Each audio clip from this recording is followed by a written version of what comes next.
Mabini Central School, Ginoong Luisito L. Cantos, sa mga ipinagpipitagang panauhin, kumalugod na nagpaunlak sa imbitasyon ng paaralan, sa kinatawan ng sangay ng Batangas, Ginoong Michael U. Olarte, EPS English Secondary Supervisor, sa ating panauhing pandangan na si Ginang Nicolasa H. Magsino, sa mga kagalang-galang na guro ng paaralan, sa mga mapupunyaging mga magulang, sa mga kapwa ko mag-aaral na nagsipagtapos, sa lahat po ng naririto ngayon, lalo na higit sa aking mga natatanging magulang, isa pong mapagpala, mabiyaya at punong-puno ng kagalakan na umaga sa bawat isa.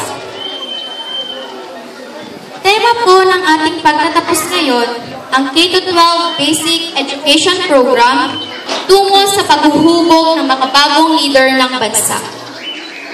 Nais ko po muna kayong kumustahin. Kumusta po ang pagtanggap ninyo sa bagong sistemang ito ng edukasyon? Sino po sa inyo ang nalungkot nang marinig ang K-12? Sino naman po ang natuwa? Marahil, kung hindi po kayo nalungkot at natuwa, ay kasama kayo sa mga walang naging reaksyon. Hindi po kaila at ayon na rin sa mga balita sa pahayagan, ganon din sa radyo at telebisyon, na karamihan sa atin hindi madali ang naging pagtanggap dito. Marahil nga po'y hanggang ngayon ay mayroon pa din tayong agam-agam sa pagbabago ito sa sistema ng ating edukasyon. Okay, ilang minutes? Komento po ng ilan. Dagdag daw nito sa pag-aaral na ang ibig sabihin ay dagdag gastos din. May ilan rin pong nagsasabi na ang K-12 ay higit na makapagpapahirap sa kabataan sapagkat mas mahaba na rin ang panahong kailangang gugulin sa paaralan. Naalala ko po, reklamo ng ibang tita kong nag-abroad na hindi raw nila magamit ang kursong natapos nila dito sa atin. Kulang raw kasi sa taon ang dapat nilang ipinag-aral. Marahil, isa lamang ito sa resulta ng magkakaibang sistema ng edukasyon. At ito po ay realidad noong wala pang K-12 program. Sa tuwina ay ating naririnig na tayong mga kabataan ang pag-asa ng bayan. Darating ang panahon, magiging bahagi tayo ng pundasyon itong ating lupang hinirang at sa dako paroon, tayo ay magiging leader ng ating henerasyon. Pinipili ko pong tingnan na kasabay ng patuloy na pagbabago sa ating panahon ay makakatulong ang K-12 o pagbabago sa sistema ng edukasyon upang mas maging angkop tayo sa hindi mapigilang modernisasyon at patuloy na paglaganap ng globalisasyon.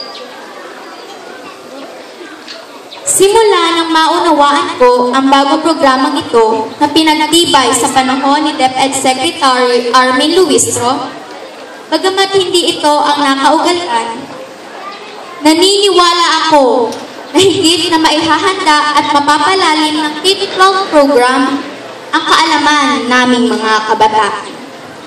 Sa magsisipagtapos ngayon, ay dagdag 2 taon ito ng pag-aaral, subalit nangangahulugan din ng mas masusing paghanda para sa pakikibaka sa labas ng paaralan.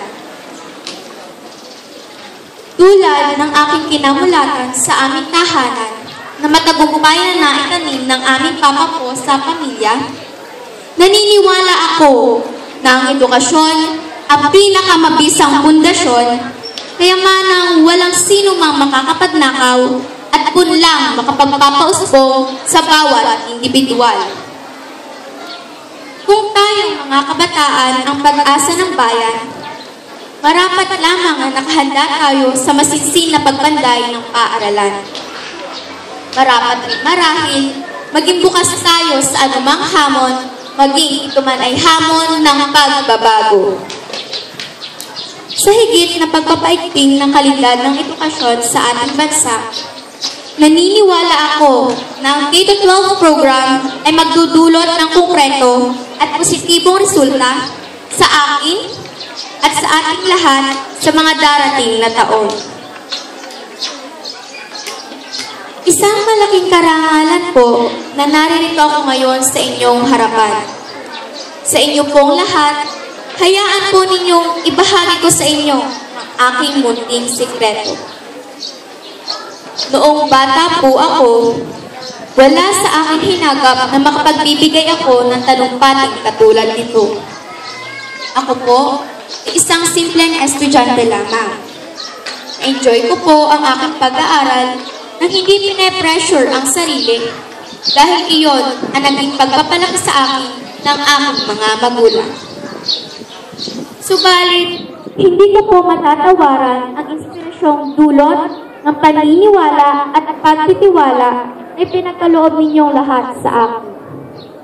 Iyon ang pangunahing sangkap upang magtapos ako ngayon bilang nangungunang mag-aaral. Kaya naman po, hayaan ninyong samantalahin ko ang pagkakataong ito upang maipabot ang aking mula sa pusong pasasalamat sa mga institusyon na malaki ang naging impluwensya kung bakit ito ang Paula Angela May nakaharap ninyo ngayon. Salamat sa Shepherd's Love Christian Academy na unang kumilala sa aking kakayahan at naghanda sa akin sa pagpasok sa elementarya.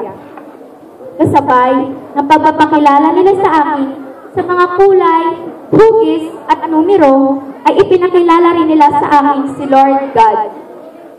Ibinahagi po nila sa akin kung paano maging mabuti at responsableng bata. Salamat kay Ginang Mahal de Pasupil na una kong naging guro dito sa Mabini Central School. Siya po ang nagbukas sa akin sa mundo ng matematika at nagpanday upang magkaroon ng magandang laban hanggang division level. Kay Ginang Nessie Martinez na ang kanyang mainam na pagtuturo at kawili-wiling personalidad ay higit na nagtanim ng disiplina sa akin. Kay Ginang Weng Manalo, ang aking gurong tagapayo sa ikatlong antas na patuloy na nagtiwala sa aking kakayahan. Kay Ginang Agnes Cafe, na malaki ang naging impluwensya sa aking kalaman at kasanayan sa matematika. Kay Binibining Cathy Ramos, na naging guro ko sa ikalimang paitang at nagbigay hamon sa akin upang yakapin ng sabay ang matematika at English. At kay Ginang Beyang Alangi, na nag-impluwensya sa akin upang higit na magtiwala sa sarili at isa sa mga naging inspirasyon ko upang mas paghusayin ang aking pag-aaral sa huling baitang ng elementarya. Bukod sa aking mga naging gurong tagapayo, manugod kong naging katuwang sa iba-ibang aspeto ng akademya, salamat din po sa aking mga naging coaches sa iba-ibang pagpatimpalak na nagbahagi ng kanilang dunong sa akin.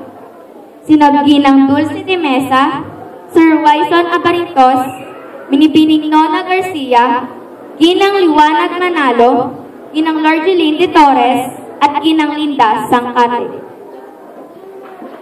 Ang aking rin pong lubos na paghanga at pasasalamat kay Ginang Lenny Maramot Bautista sa kanyang matyagang pag-iya sa panahon ng aking panunungkulan bilang Supreme Pupil Government President ng paaralan at ng buong distrito ng Mabini. Malaking bahagi rin po ng aking pagkatao ang Kids for Christ na nagpalalim ng aking pagkilala sa Panginoon. Salamat, Tito James at Tita Linda Sangkate. Salamat din sa lahat ng mga kasama ko sa Kids. Sa aking pagyakap sa simpleng pamumuhay, salamat sa Atikha. Ang mga workshops ng Batang Atikha Savers Love ang nag-impluwensya sa akin upang higit na magkaroon ng pakialam sa aking paligid. Kaya salamat ng marami, Ginang Annalyn Husi at Ginang Shai Manalo sa inyong pag-iya. Sa mga classmates ko na tumanggap sa akin bilang kanilang leader at ate dito sa paaralan, maraming salamat. Sigurado ako na hahanap-hanapin ko ang ating mga kulitan at ang anundong inyong pagtawag ng Ate Pam. Ganon din sa lahat ng mag-aaral ng Mabini Central School na nagmahal at tumanggap sa akin kapag nakikita ako kahit saan, sa simbahan, sa palengke at sa sakyan, ay magiliw akong binabati ng, "Hello, Ate Pam." Kay Ate Peter Maramot, ang aking ding respeto at pasasalamat sa gitgitan at parehas na laban na ating pinagsamahan mula pa noong tayo ay grade 1. Alam ko kung gaano kakahusay at isang malaking karangalang ikaw ay naging kaklase at kaibigan. Sa aking dalawang tita, ang aking ninang Weng at tita Tawe, at sa aming papa po, maraming salamat po na mula noon hanggang ngayon, kayo ay kaagapay ko sa aking pag-aaral. At sa papa po, na nagtanim ng kahalagahan ng edukasyon sa aming pamilya, maraming salamat. Sa ninang Weng na matyagang nagdodrawing upang bigyan ako ng exercises noong maliit pa ako, at sa tita Tawe na inalalayan ako hanggang sa ako ay matutong magbasa at magbilang. Sa pagkakataong ito, kalakip ang aking pagmamahal at respeto ay pasasalamat sa aking mga magulang sa kanilang masining at mapamamaraang paggabay sa akin.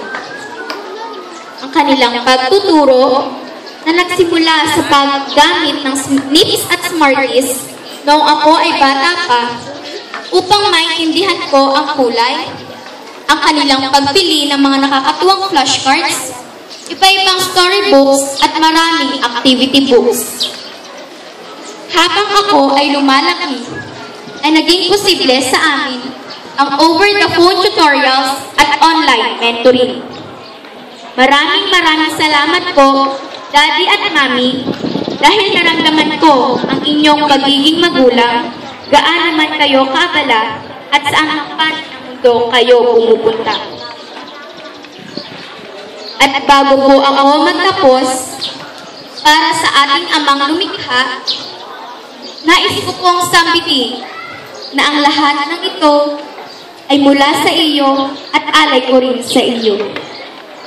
Salamat po sa inyong biyaya at mga pagpapala.